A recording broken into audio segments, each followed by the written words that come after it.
जय श्री राधे कृष्णा। ओम नमो भगवते वासुदेवाय नमः। आप सभी का जय मां कंजुक चैनल में हार्दिक स्वागत है। आज के वीडियो में हम एकादशी व्रत पारण में तुलसी माता की कथा प्रस्तुत करने जा रहे हैं। उम्मीद करती हूँ कथा का पूरा फल लेने के लिए आप कथा को शुरू से लेकर अंत तक जरूर श्रवण करेंगे, क्योंकि कथा का पूरा फल हमें कथा को पूरा सुनने से ही मिलता है। आधा अधूरा छोड़ने से हम सिर्फ पाप के भागीदार बनते हैं। तो चलिए आज की इस कथा को हम शुरू करते हैं। ओम नमो भगवते वासुदेवाय नमः।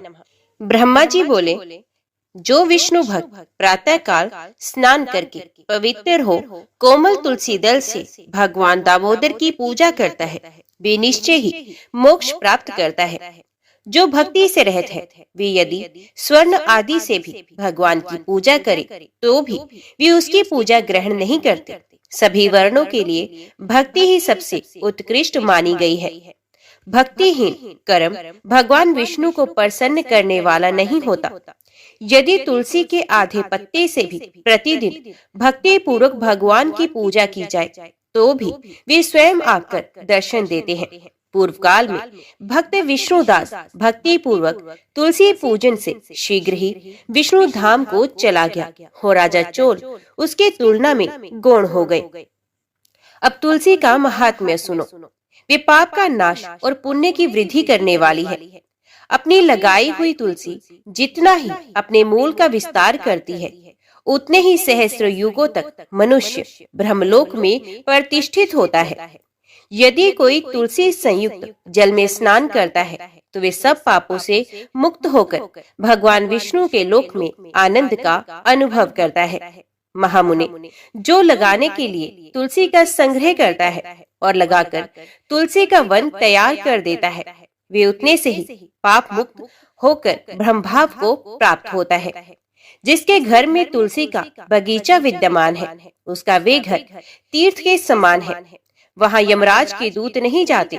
तुलसी वन सब पापों को नष्ट करने वाला, पुण्यमय तथा अभीष्ट कामनाओं को देने वाला है। जो श्रेष्ठ मानव तुलसी का बगीचा लगाते हैं, वे यमराज को नहीं देखते। जो मनुष्य तुलसी काष्ठ संयुक्त गंध धारण करता है, क्रियमाण पाप उसके शरीर का स्पर्श तक नहीं कर पाते। जहाँ तुलसी वन की छाया होती है, वहीं पितरों की तृप्ति के लिए श्राद्ध करना चाहिए। जिसके मुख में, कान में और मस्तक पर तुलसी का पत्ता दिखाई देता है, उसके ऊपर यमराज भी दृष्टि नहीं डाल सकते। फिर दूतों की तो बात ही क्या है। जो प्रतिदिन आदर पूर्वक तुलसी की महिमा सुनता है, वे सब पापों से मुक्त होकर ब्रह्मलोक को जाता है। पूर्व काल की बात है। कश्मीर देश में हरिमेधा और सुमेधा नामक दो ब्राह्मण थे, जो भगवान विष्णु की भक्ति में संलग्न रहते थे। उनके हृदय में संपूर्ण प्राणियों के प्रति दया भाव थी। वे सब तत्वों का यथार्थ मर्म समझने वाले थे। किसी समय वे दोनों श्रेष्ठ ब्राह्मण तीर्थ यात्रा के लिए चले। जाते जाते किसी दुर्गम वन में वे परिश्रम से व्याकुल हो गए। वहां उन्होंने एक स्थान पर तुलसी का वन देखा। उनमें से सुमेधा ने वे तुलसी का महान वन देखकर उसकी परिक्रमा की और भक्ति पूर्वक प्रणाम किया। ये देखकर हरिमेधा ने तुलसी का महात्म्य और फल जानने के लिए बड़ी प्रसन्नता के साथ बार बार पूछा, हे ब्राह्मण, अन्य देवताओं, तीर्थों, व्रतों और मुख्य मुख्य ब्राह्मणों के रहते हुए तुमने तुलसी वन का क्यों प्रणाम किया एवं उसकी परिक्रमा क्यों की? सुमेधा बोला, महाभाग सुनो, यहाँ धूप सता रही है, इसलिए हम लोग उस बरगद के समीप चलते हैं। उसकी छाया में बैठकर मैं यथार्थ रूप से सब बात बताऊंगा। वहां विश्राम करके सुमेधा ने हरिमेधा से कहा, विप्रवर, पूर्व काल में दुर्वासा के शाप से जब इंद्र का ऐश्वर्य छीन गया था, उस समय ब्रह्मा आदि देवताओं और असुरों ने मिलकर क्षीर सागर का मंथन किया था। उससे ऐरावत हाथी, कल्प वृक्ष, चंद्रमा, लक्ष्मी, उच्चे श्रवा घोड़ा, कौस्तुभ मणि तथा धन्वंतरी रूप भगवान श्री हरि और दिव्य औषधियां प्रकट हुई। तदंतर अजरता और अमरता प्रदान करने वाले उस अमृत कलश को दोनों हाथों में लिए हुए श्री विष्णु बड़े हर्ष को प्राप्त हुए। उनके नेत्रों से आनंद के अश्रु की कुछ बूंदें उस अमृत के ऊपर गिरी। उनसे तत्काल ही मंडलाकार तुलसी उत्पन्न हुई। इस प्रकार वहां प्रकट हुई लक्ष्मी तथा तुलसी को ब्रह्मा आदि देवताओं ने श्री हरि की सेवा में समर्पित कर दिया और भगवान ने उन्हें ग्रहण कर लिया। तब से तुलसी जी जगदीश्वर श्री विष्णु की अत्यंत प्रिय करने वाली हो गई। संपूर्ण देवता भगवत प्रिया तुलसी की श्री विष्णु के समान ही पूजा करते हैं। भगवान नारायण संसार के रक्षक हैं और तुलसी उनकी प्रियतमा है, इसलिए मैंने उन्हें प्रणाम किया है। सुमेधा इस प्रकार कह ही रहे थे कि सूर्य के समान अत्यंत तेजस्वी एक विशाल विमान उनके निकट ही दिखाई दिया। उन दोनों के आगे ही वे बरगद का वृक्ष गिर पड़ा और उससे दो दिव्य पुरुष निकले जो अपने तेज से सूर्य के समान संपूर्ण दिशाओं को प्रकाशित कर रहे थे। उन दोनों ने हरि मेधा और सुमेधा को प्रणाम किया। उन्हें देखकर वे दोनों ब्राह्मण भय से विवल हो गए और आश्चर्यचकित होकर बोले, आप दोनों कौन हैं? देवताओं के समान आपका सर्व मंगल में स्वरूप है। आप नूतन मंदार की माला धारण किए हुए देवता प्रतीत हो रहे हैं। उन दोनों के इस प्रकार पूछने पर वृक्ष से निकले हुए पुरुष बोले, विप्रवरो, आप दोनों ही हमारे माता पिता और गुरु हैं। बंधु आदि भी आप ही हैं, आप ही दोनों हैं। इतना कहकर उनमें से जो ज्येष्ठ था वे बोला, मेरा नाम आस्तिक है, मैं देवलोक का निवासी हूँ। एक दिन मैं नंदन वन में एक पर्वत पर क्रीड़ा करने के लिए गया। वहाँ देवांगनाओं ने मेरे साथ इच्छा अनुसार विहार किया। उस समय युवतियों के मोती और बेला के हार तपस्या करते हुए लोमश मुनि के ऊपर गिर पड़े। वे सब देखकर मुनि को बड़ा क्रोध हुआ। उन्होंने सोचा, स्त्रियां तो परतंत्र होती हैं, अतः ये उनका अपराध नहीं, ये दुराचारी आस्तिक ही शाप पाने योग्य है। ऐसा निश्चय करके उन्होंने मुझे शाप दे दिया, अरे तू ब्रह्म राक्षस होकर बरगद के वृक्ष पर निवास कर।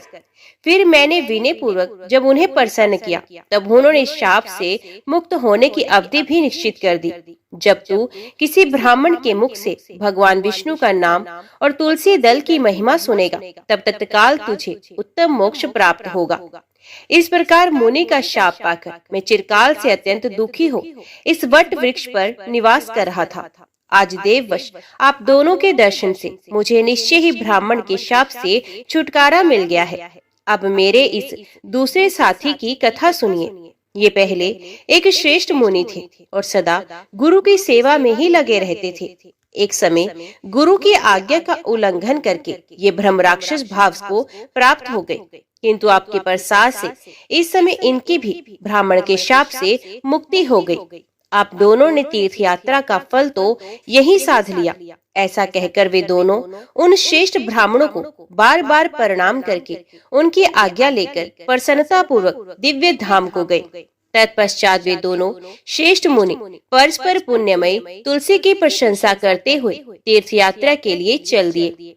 इसलिए भगवान विष्णु को प्रसन्नता देने वाले इस तुलसी वन तुलसी के पौधे की पूजा अवश्य करनी चाहिए।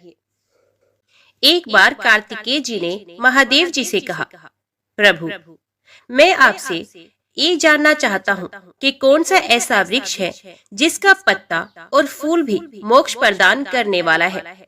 महादेव जी बोले, बेटा, सब प्रकार के पत्तों और पुष्पों की अपेक्षा तुलसी ही श्रेष्ठ मानी गई है। वे परम मंगलमय, समस्त कामनाओं को पूर्ण करने वाली, शुद्ध, श्री विष्णु को अत्यंत प्रिय तथा वैष्णवी नाम धारण करने वाली है। वे संपूर्ण लोकों में श्रेष्ठ, शुभ तथा भोग और मोक्ष प्रदान करने वाली है।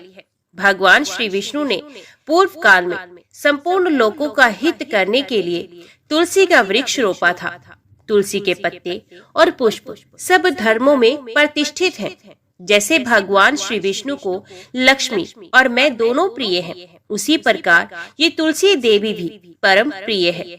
हम तीन के सिवा कोई चौथा ऐसा नहीं जान पड़ता जो भगवान को इतना प्रिय हो।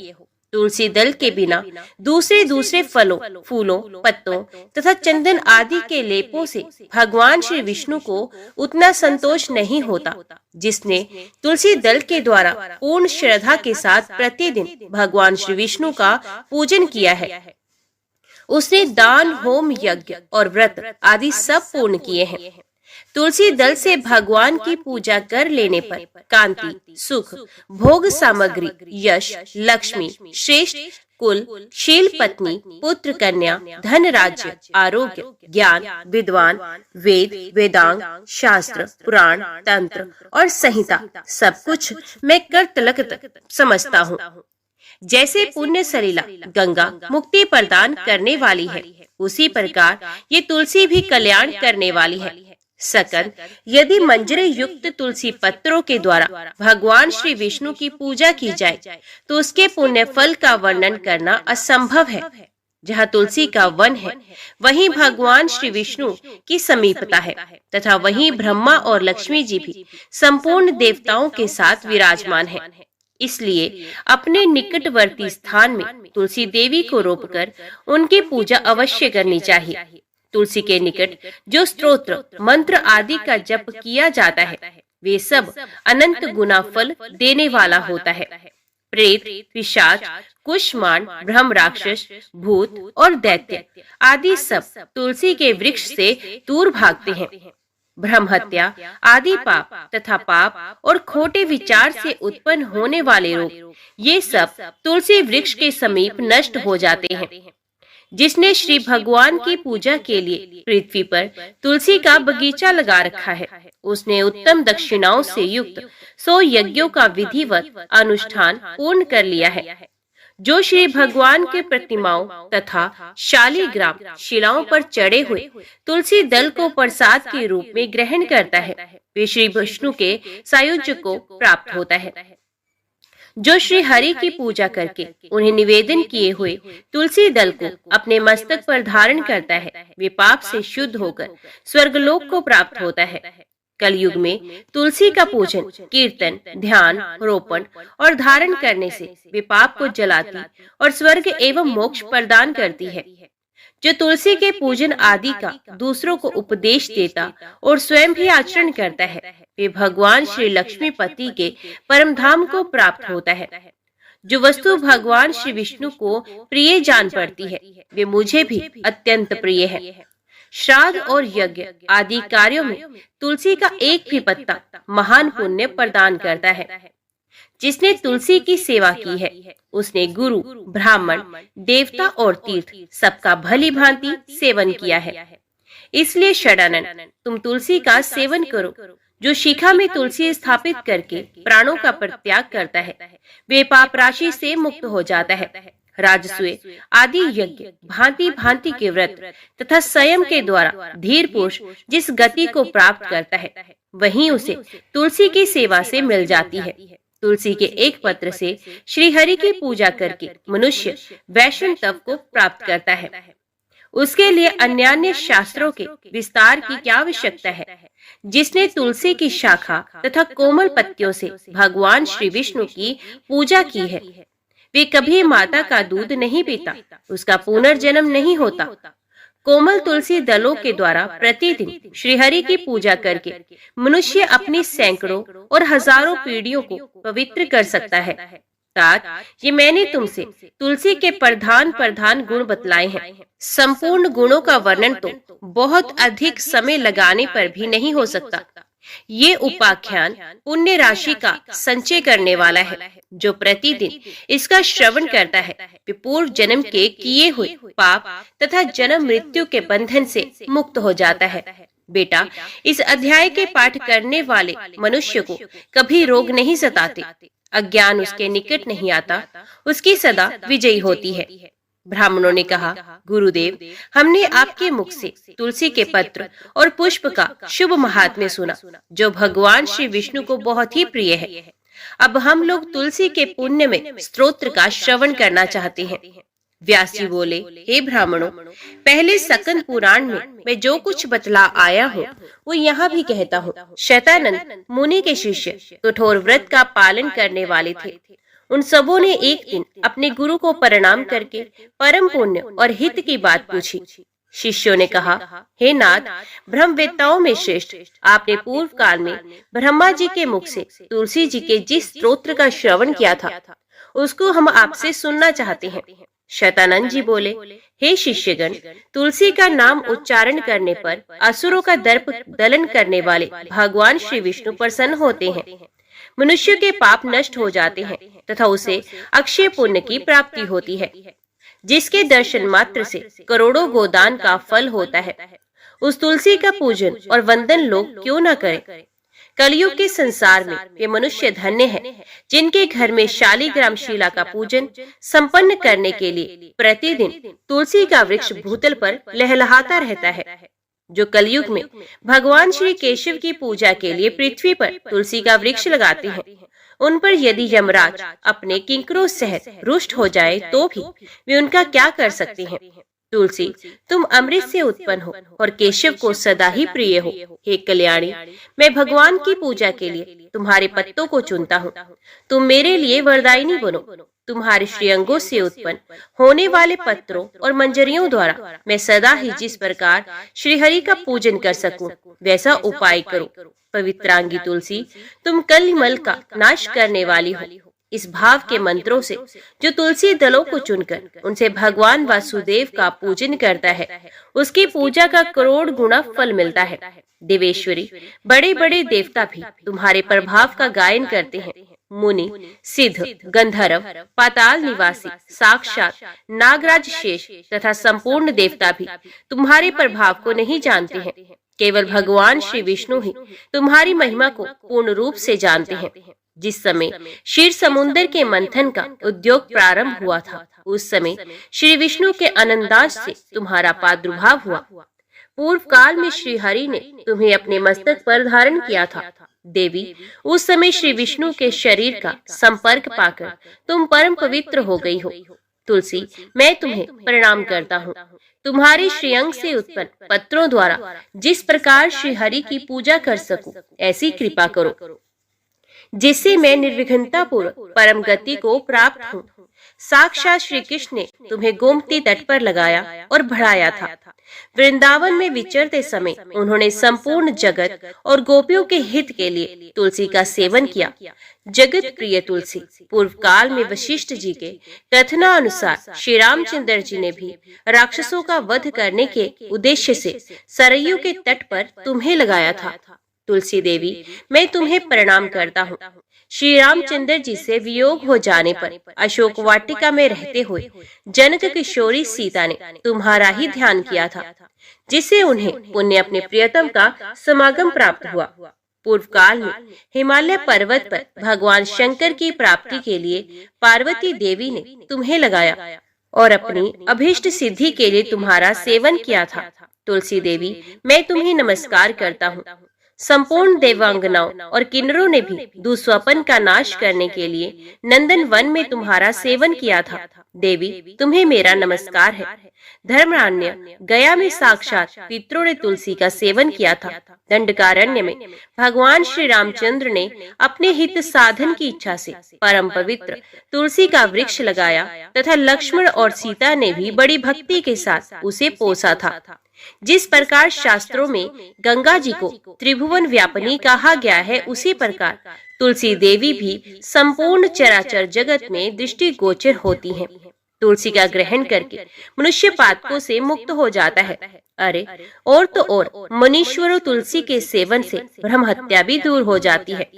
तुलसी के पत्ते से टपकता हुआ जल जो अपने सर पर धारण करता है, उसे गंगा स्नान और 10 गोदान का फल प्राप्त होता है। देवी, मुझ पर प्रसन्न हो। देवेश्वरी, हरि प्रिय, मुझ पर प्रसन्न हो जाओ। क्षीर सागर के मंथन से प्रकट हुई तुलसी देवी, मैं तुम्हें प्रणाम करता हूँ। द्वादशी की रात्रि में जागरण करके जो इस तुलसी स्तोत्र का पाठ करता है, भगवान श्री विष्णु उसके 32 अपराध क्षमा करते हैं। बाल्यावस्था, कुमार अवस्था, जवानी और बुढ़ापे में जितने पाप किए होते हैं, वे सब तुलसी स्तोत्र के पाठ से नष्ट हो जाते हैं।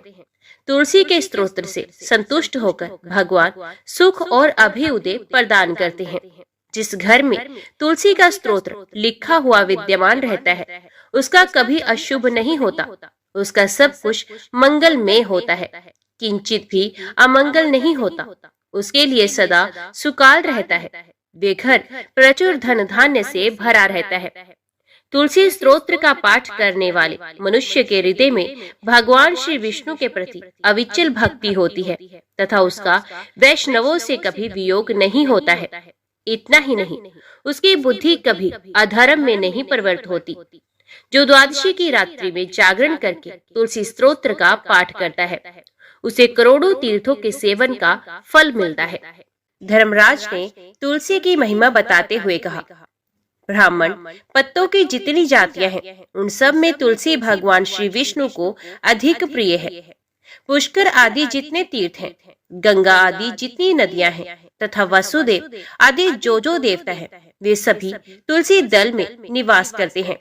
अतः तुलसी सर्वदा और सब समय भगवान श्री विष्णु को प्रिय है। कमल और मालती का फूल छोड़कर तुलसी का पत्ता ग्रहण करें और उसके द्वारा भक्ति पूर्वक माधव की पूजा करें।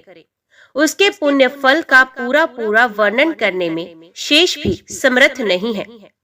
जो बिना स्नान किए ही देव कार्य या पितृ कार्य के लिए तुलसी का पत्ता तोड़ता है, उसका सारा कर्म निष्फल हो जाता है तथा वे पंचगव्य पान करने से शुद्ध होता है। जैसे हरि बहुत तेरे रोगों को तत्काल हर लेते हैं, उसी प्रकार तुलसी दरिद्रता और दुख भोग आदि से संबंध रखने वाले अधिक से अधिक पापों को भी शीघ्र ही दूर कर देती है। तुलसी काले रंग के पत्तों वाली हो या हरे रंग की, उसके द्वारा श्री मधुसूदन की पूजा करने से प्रत्येक मनुष्य विशेष भगवान का भक्त नर से नारायण हो जाता है। जो पूरे वैशाख भर तीनों संध्याओं के समय तुलसी दल से मधुहंता श्री हरि का पूजन करता है, उसका पुण्य इस संसार में जन्म नहीं होता है। फूल और पत्तों के ना मिलने पर अन्न आदि के द्वारा धान, गेहूं, चावल अथवा जौ के द्वारा भी सदा श्री हरि का पूजन करे। तत्पश्चात सर्वदेवमय भगवान विष्णु की प्रदक्षिणा करे। इसके बाद देवताओं, मनुष्यों, पितरों तथा चराचर जगत का तर्पण करना चाहिए। अभी श्रवण कीजिए शिव द्वारा वर्णित तुलसी शालिग्राम तथा प्रयाग तीर्थ का महात्म्य। शिव ने नारद से कहा, भगवान शिव बोले, हे नारद सुनो, अब मैं तुलसी का महात्म्य बताता हूँ, जिसे सुनकर मनुष्य जन्म से लेकर मृत्यु पर्यंत किए हुए पाप से छुटकारा पा जाता है। तुलसी का पत्ता, फूल, फल, मूल, शाखा, शाल, तना और मिट्टी आदि सभी पावन है। जिनका मृत शरीर तुलसी काष्ठ की आग से जलाया जाता है, वे विष्णु लोक में जाते हैं। मृत पुरुष यदि अगम्य गमन आदि महान पापों से ग्रस्त हो तो भी तुलसी काष्ठ की अग्नि से देह का दाह संस्कार होने पर वे शुद्ध हो जाता है। जो मृत पुरुष के संपूर्ण अंगों में तुलसी का काष्ठ देकर पश्चात उसका दाह संस्कार करता है, वे भी पाप से मुक्त हो जाता है। जिसकी मृत्यु के समय श्रीहरि का कीर्तन और स्मरण हो तथा तुलसी की लकड़ी से उसके शरीर का दाह किया जाए, उसका पुनर्जन्म नहीं होता। यदि दाह संस्कार के समय अन्य लकड़ियों के भीतर एक भी तुलसी का काष्ठ हो तो करोड़ों पापों से युक्त होने पर भी मनुष्य की मुक्ति हो जाती है। तुलसी की लकड़ी से मिश्रित होने पर सभी काष्ठ पवित्र हो जाते हैं। तुलसी काष्ठ की अग्नि से मृत मनुष्य का दाह होता देख विष्णु दूत ही आकर उसे वैकुंठ में ले जाते हैं। यमराज के दूत उसे नहीं ले जा सकते। वे करोड़ों जन्मों के पापों से मुक्त हो भगवान श्री विष्णु को प्राप्त होता है। जो मनुष्य तुलसी काष्ठ की अग्नि में जलाए जाते हैं, उन्हें विमान पर बैठाकर वैकुंठ में जाते देख देवता उनके ऊपर पुष्पांजलि चढ़ाते हैं। ऐसे पुरुष को देखकर भगवान विष्णु और शिव संतुष्ट होते हैं तथा श्री जनार्दन उसके सामने जाकर हाथ पकड़कर उसे अपने धाम में ले जाते हैं। जिस अग्निशाला अथवा शमशान भूमि में घी के साथ तुलसी काष्ठ की अग्नि प्रज्वलित होती है, वहां जाने से मनुष्य का पातक भस्म हो जाता है। जो ब्राह्मण तुलसी काष्ठ की अग्नि में हवन करते हैं, उन्हें एक एक भात के दाने अथवा एक एक तिल में अग्निष्टोम यज्ञ का फल मिलता है। जो भगवान को तुलसी काष्ठ का धूप देता है वे उसके फल स्वरूप 100 यज्ञानुष्ठान तथा 100 गोदान का पुण्य प्राप्त करता है। जो तुलसी की लकड़ी की आंच से भगवान का नैवेद्य तैयार करता है उसका वे अन्न यदि थोड़ा सा भी भगवान केशव को अर्पण किया जाए तो वे मेरु के समान अन्नदान का फल देने वाला होता है। जो तुलसी काष्ठ की आग से भगवान के लिए दीपक जलाता है उसे 10 करोड़ दीप दान का पुण्य मिलता है। इस लोक में पृथ्वी पर उसके समान वैष्णव दूसरा कोई नहीं होता। जो भगवान श्री कृष्ण को तुलसी काष्ठ का चंदन अर्पण करता तथा उनके श्री विग्रह में उस चंदन को भक्ति पूर्वक लगाता है वे सदा श्री हरि के समीप रमण करता है। जो मनुष्य अपने अंग में तुलसी की कीचड़ लगाकर श्री विष्णु का पूजन करता है उसे एक ही दिन में 100 दिनों के पूजन का पुण्य मिलता है। जो पितरों के पिंड में तुलसी दल मिलाकर दान करता है उसके दिए हुए एक दिन के पिंड से पितरों को 100 वर्षों तक तृप्ति बनी रहती है। तुलसी की जड़ की मिट्टी के द्वारा विशेष रूप से स्नान करना चाहिए। इससे जब तक वे मिट्टी शरीर में लगी रहती है तब तक स्नान करने वाले पुरुष को तीर्थ स्नान का फल मिलता है। जो तुलसी की नई मंजरी से भगवान की पूजा करता है उसे नाना प्रकार के पुष्पों द्वारा किए हुए पूजन का फल मिलता है। जब तक सूर्य और चंद्रमा है तब तक वे उसका पुण्य भोगता है। जिस घर में तुलसी वृक्ष का बगीचा है उसके दर्शन और स्पर्श से भी ब्रह्म हत्या आदि सारे पाप नष्ट हो जाते हैं। जिस घर, गांव अथवा वन में तुलसी का वृक्ष हो वहाँ वहाँ जगदीश्वर श्री विष्णु प्रसन्नचित होकर निवास करते हैं। उस घर में दरिद्रता नहीं आती और वे बंधुओं से वियोग नहीं होता। जहाँ तुलसी विराजमान होती है वहाँ दुख, भय और रोग नहीं ठहरते। यूं तो तुलसी सर्वत्र ही पवित्र होती है किंतु पुण्य क्षेत्र में वे अधिक पावन मानी गई है। भगवान के समीप पृथ्वी तल पर तुलसी को लगाने से सदा विष्णु पर बैकुंठ धाम की प्राप्ति होती है। तुलसी द्वारा भक्ति पूर्वक पूजित होने पर शांति कारक भगवान श्री हरि भयंकर उत्पातों, रोगों तथा अनेक दुर्निमित्तों का भी नाश करते हैं। जहाँ तुलसी की सुगंध लेकर हवा चलती है वहाँ की 10 दिशाएं और चारों प्रकार के जीव पवित्र हो जाते हैं। मुनि श्रेष्ठ, जिस ग्रह में तुलसी के मूल की मिट्टी मौजूद है वहाँ संपूर्ण देवता तथा कल्याण में भगवान श्री हरि सर्वदा स्थित रहते हैं। ब्राह्मण तुलसी वन की छाया जहाँ जहाँ जाती हो वहाँ वहाँ पितरों की तृप्ति के लिए तर्पण करना चाहिए। नारद, जहाँ तुलसी का समुदाय पड़ा हो वहाँ किया हुआ पिंडदान आदि पितरों के लिए अक्षय होता है। तुलसी की जड़ में ब्रह्मा, मध्य भाग में भगवान जनार्दन तथा मंजरी में श्री रुद्र देव का निवास है। इसी से वे पावन मानी गई है। विशेष शिव मंदिर में यदि तुलसी का वृक्ष लगाया जाए तो उससे जितने बीज तैयार होते हैं उतने ही युगों तक मनुष्य स्वर्गलोक में निवास करता है। जो पार्वण श्रद्धा के अवसर पर श्रावण मास में तथा संक्रांति के दिन तुलसी का पौधा लगाता है उसके लिए वे अत्यंत पुण्यदायिनी होती है। जो प्रतिदिन तुलसी दल से भगवान की पूजा करता है वे यदि दरिद्र हो तो धनवान हो जाता है। तुलसी की मूर्ति संपूर्ण सिद्धियां प्रदान करती है। वे श्री कृष्ण की कीर्ति प्रदान करती है। जहाँ शालिग्राम की शिला होती है वहाँ श्री हरि का सानिध्य बना रहता है। वहाँ किया हुआ स्नान और दान काशी से 100 गुना अधिक महत्वशाली है। शालिग्राम की पूजा से कुरुक्षेत्र, प्रयाग तथा नैमिषारण्य की अपेक्षा कोटि गुना पुण्य मिलता है।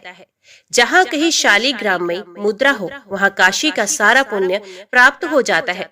मनुष्य ब्रह्म हत्या आदि जो कुछ पाप करता है वे सब शालिग्राम शिला की पूजा से शीघ्र ही नष्ट हो जाता है।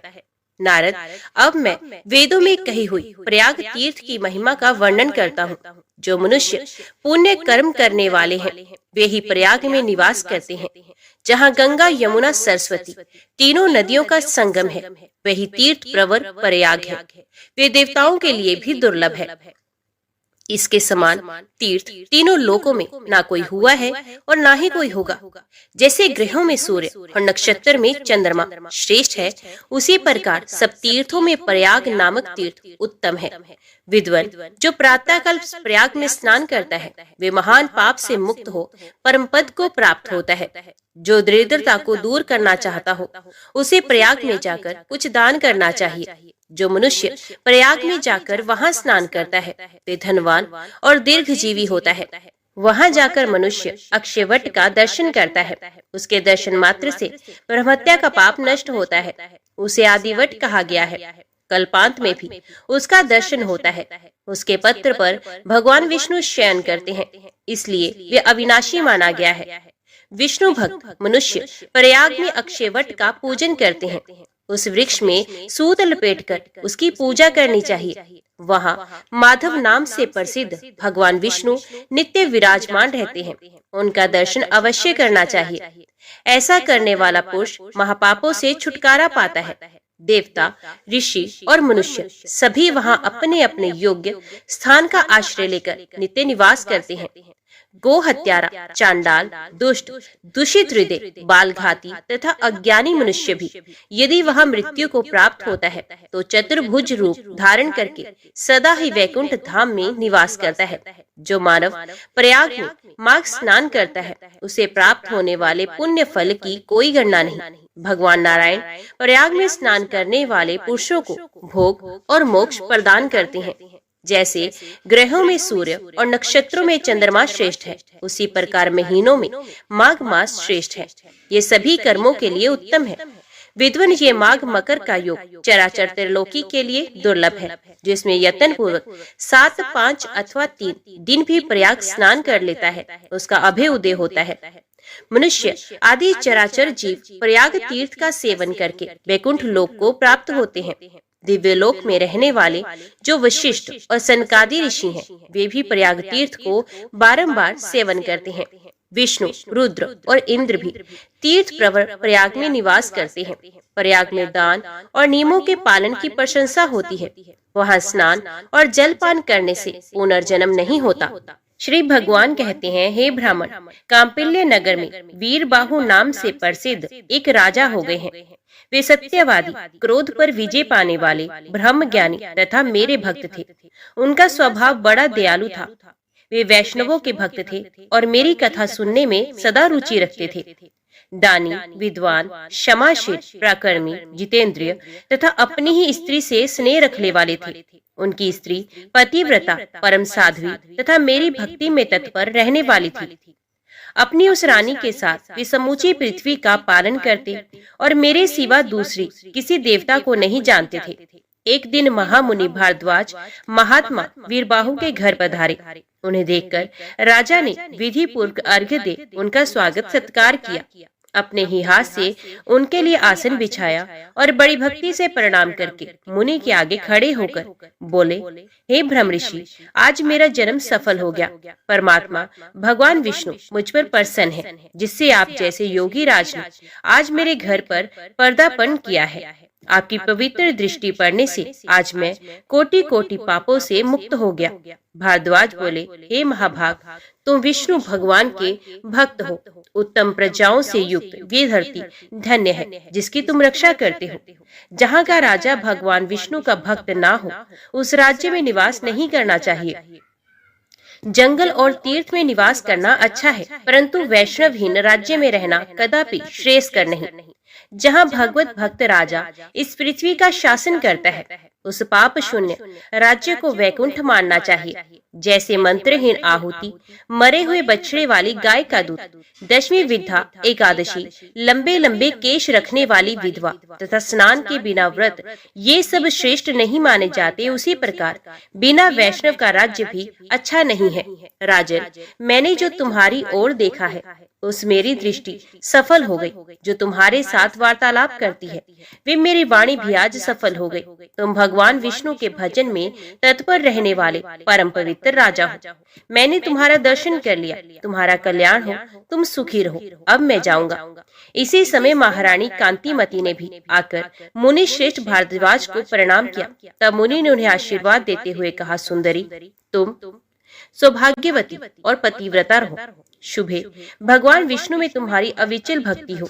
तत्पश्चात राजा ने पूछा, मुनि श्रेष्ठ, मैंने पूर्व जन्म में कौन सा पुण्य किया जिससे मुझे अकंटक राज्य, गुणवान पुत्र, मुझ में मन लगाए रखने वाली परम सुंदरी एवं भगवत भक्त पत्नी आदि की प्राप्ति हुई। मुने, मैं कौन था और मेरी ये स्त्री कौन थी?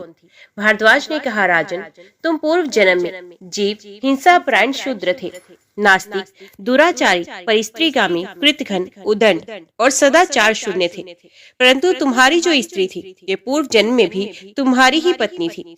इसके लिए मन, वाणी और क्रिया द्वारा सेवन करने योग्य तुम्हारे सिवा दूसरा कोई नहीं था। ये पतिव्रता नारी निरंतर तुम्हारी ही सेवा में रहती थी। तुम पाप कर्मी थे, इसलिए मित्रों ने तुम्हारा साथ छोड़ दिया, भाई बंधुओं ने तुम्हारा त्याग कर दिया। तुम्हारे पूर्वजों ने जो धन संचित कर रखा था वे सब नष्ट हो गया। धन नष्ट हो जाने पर भी तुम्हें भोग की अभिलाषा ज्यों की त्यों बनी रही। पूर्व कर्मों के परिणाम से तुम्हारी खेती भी चौपट हो गई। उस दशा में सबने तुम्हें छोड़ दिया, परंतु इस साध्वी स्त्री ने प्रतिदिन क्षीण काय होती हुई भी तुम्हें नहीं छोड़ा। सब ओर से विफल मनोरथ होकर तुम निर्जन वन में चले गए और वहां अनेक प्रकार के जीवों को मारकर अपना पोषण करने लगे। इस प्रकार रहते हुए तुम्हें बहुत वर्ष बीत गए। एक दिन की बात है, एक महामुनि राह भूल कर उधर आ निकले। वे श्रेष्ठ ब्राह्मण थे और उनका नाम देव शर्मा था। उन्हें दिशा का भी ज्ञान नहीं था। वे भूख और प्यास के अत्यंत पीड़ित होकर दोपहर के समय वन में गिर पड़े। उस दुख से पीड़ित ब्राह्मण को देखकर तुम्हारे मन में दया आ गई। वे बूढ़े थे और तुमसे अपरिचित भी थे, तो भी तुमने उनका हाथ पकड़ उठाया और कहा, ब्रह्म ऋषि, तुम कृपा करके मेरे आश्रम पर चलो। वहाँ जल से भरा हुआ सरोवर है जो कमलों के समुदाय से सदा सुशोभित रहता है।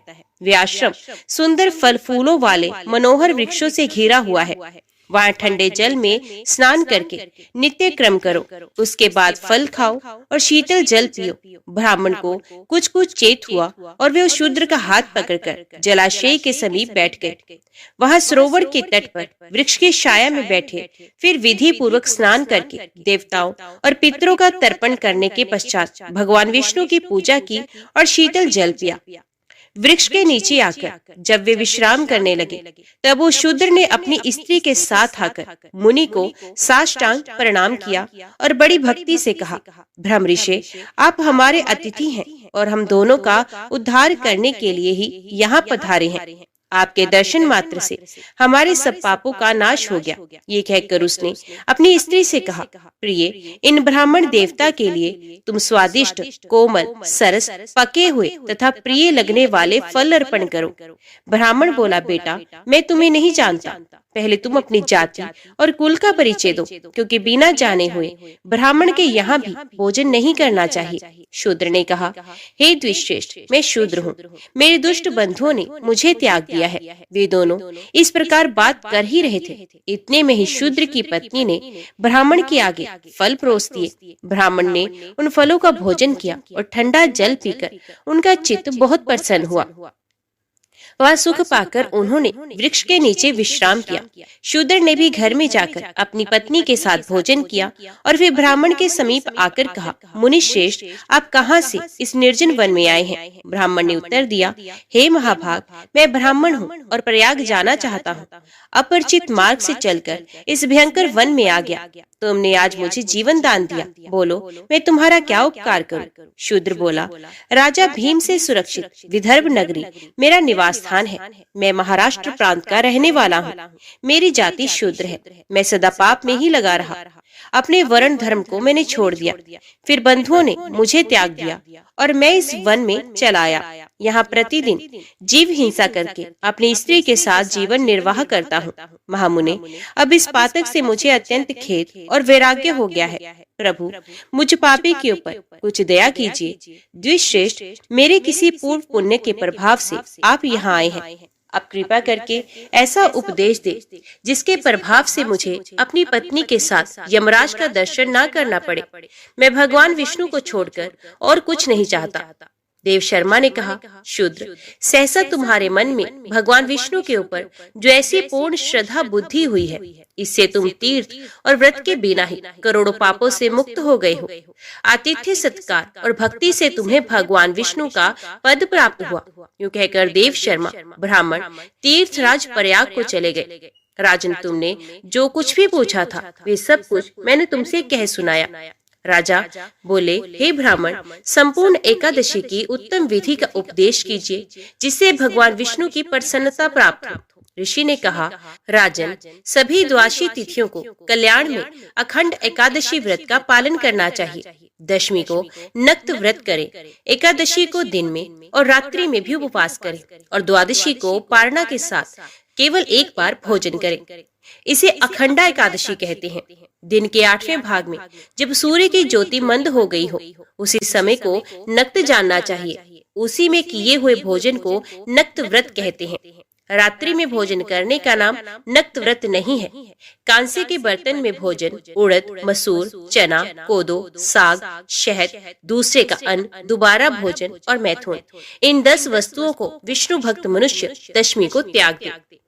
बार बार जलपान, हिंसा, अपवित्रता, असत्य भाषण, पान चबाना, दातन करना, दिन में सोना, मैथुन सेवन, जुआ खेलना, रात में सोना और पतित मनुष्यों से वार्तालाप करना, विष्णु भक्त पुरुष इन 11 बातों को एकादशी के दिन में त्याग दे।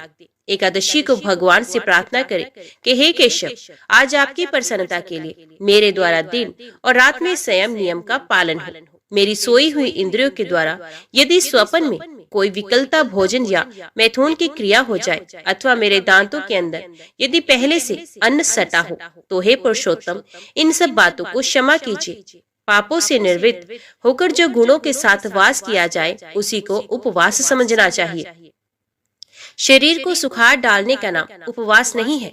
पहले कही हुई 10 बातें तथा पराया अन्न, शहद और शरीर में तेल मलना आदि कार्य द्वादशी के दिन विष्णु भक्त पुरुष ना करे। फिर द्वादशी आने पर भगवान से इस प्रकार प्रार्थना करे, हे भगवान गरुड़ध्वज, आज सब पापों का नाश करने वाली पुण्य में पवित्र द्वादशी तिथि मेरे लिए प्राप्त हुई है। इसमें मैं पारण करूंगा, अब प्रसन्न होइए। तदंतर ब्राह्मणों को भोजन कराकर स्वयं भोजन करें।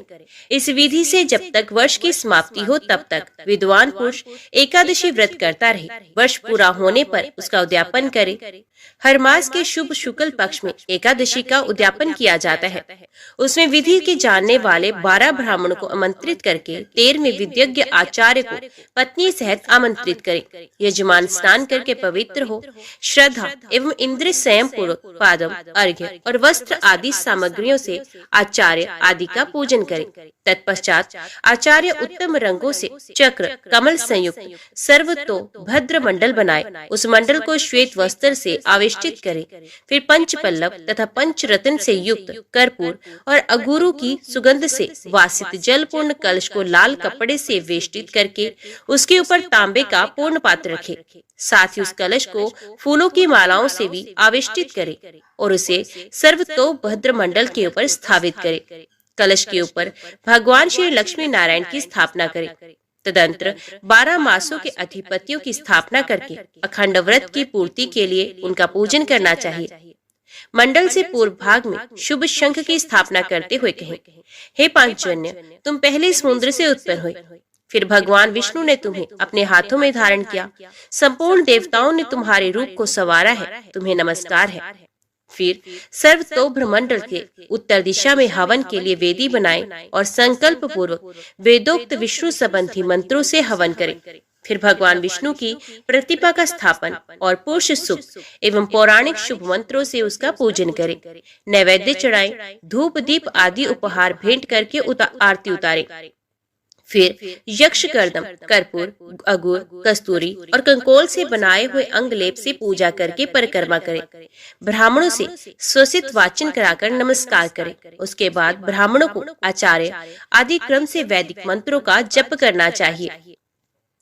जबकि अंत में भगवान विष्णु का कलश के ऊपर स्थापन करना चाहिए। सवेरे दिन निकलने पर नीचे लिखे क्रम से हवन करें। यज्ञ अग्नि क्रिया प्रायण पुरुष पहले पात्र स्थापन करके विधि पूर्वक पूजा करने के पश्चात स्तुति करे। उसके बाद अपनी शाखा के गृह सूत्र में बताई हुई विधि के अनुसार चरु पूर्वक होम करे। चरु 2 पात्रों में तैयार करे। पुरुष सूक्त के मंत्र से चरु की 16 आहुतियां दे तथा घृत युक्त पायस द्वारा 4 बार श्रेष्ठ आहुति प्रदान करे। उसके बाद पारदेश मात्र 100 पलाश की समिधाएं लेकर उन्हें घी में डुबो दे और मंत्रों से क्रम की सिद्धि के लिए उनका हवन करे। समिधाओं की 100 आहुति देने के बाद तिल की 200 आहुतियां दे। इस प्रकार वैष्णव होम करके गृह यज्ञ प्रारंभ करे। उसमें भी क्रमश समिधा होम, चरु होम और तिल होम करने चाहिए। तत्पश्चात स्वसित वाचन कराकर पूजन करें। फिर ऋत्विजों को दक्षिणा दें और भगवान की प्रसन्नता के लिए ब्राह्मण को एक दूध देने वाली गौ तथा सुंदर बैल दें। तदंतर ब्राह्मणों को 13 पद दान करें। सप्तनिक आचार्य को वस्त्रों से संतुष्ट करें और धन सहित महादान दें। पारण कर लेने पर रात को ब्राह्मणों को जल से भरे हुए वस्त्र वेष्टित 25 कलश दान करें। अपनी शक्ति के अनुसार व्रत का उद्यापन करना चाहिए। इस प्रकार अखंड एकादशी व्रत का वर्णन किया गया। जय श्री राधे कृष्ण। ओम नमो भगवते वासुदेवाय नमः। आज की वीडियो में इतना ही। उम्मीद करती हूँ वीडियो आपको पसंद आई होगी। वीडियो पसंद आई हो तो वीडियो को लाइक और चैनल को सब्सक्राइब जरूर कीजिएगा। जय श्री हरि लिखकर कमेंट बॉक्स में अपनी हाजिरी और अपने सुझाव देना ना भूलिएगा। तो मिलते हैं अगली कथा अगली वीडियो के साथ। तब तक के लिए देखते व सुनते रहिए। जय मां कंजक, जय माता दी।